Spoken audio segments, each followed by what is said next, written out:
Welcome to the only daily podcast focusing on compliance news of the day. Each morning, start your day with a cup of coffee and Tom Fox, the voice of compliance, to hear about 4 of the top compliance, corruption, or leadership stories you will need to start your day.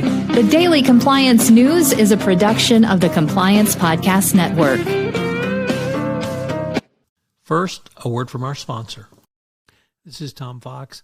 I'd first like to take a moment to apologize for the technical glitches we've had with our audio format over the past couple of weeks.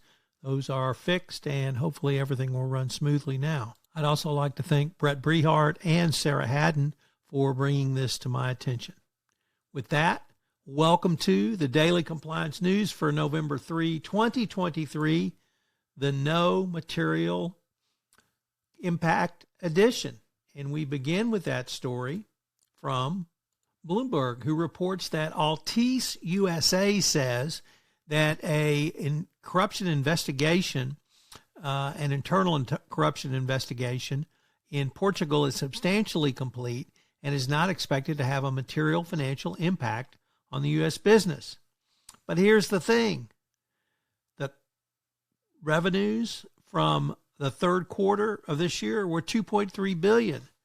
Now, 5% is material. They got a lot of room for a lot of fines and penalties.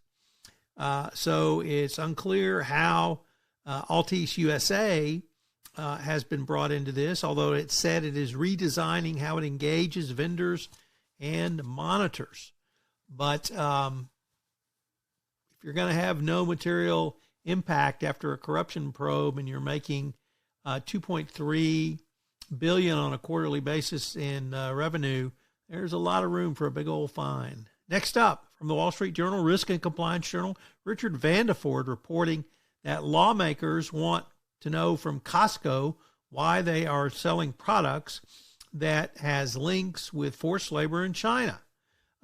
It's really interesting to see Congress actually doing something against forced labor and human rights abuses, but it's unclear why Costco would have such products in their stores, but it really drives home the message that you have to know what's in your supply chain.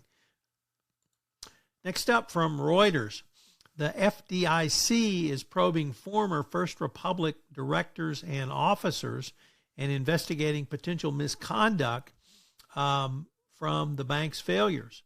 There's a D&O probe into the bank, but the regulator did not provide further details.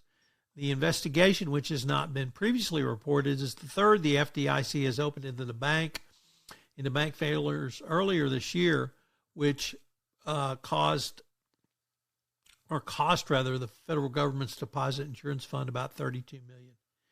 And we end with our good friend Jim Harbaugh and the University of Michigan and the imbroglio it finds itself for alleged cheating.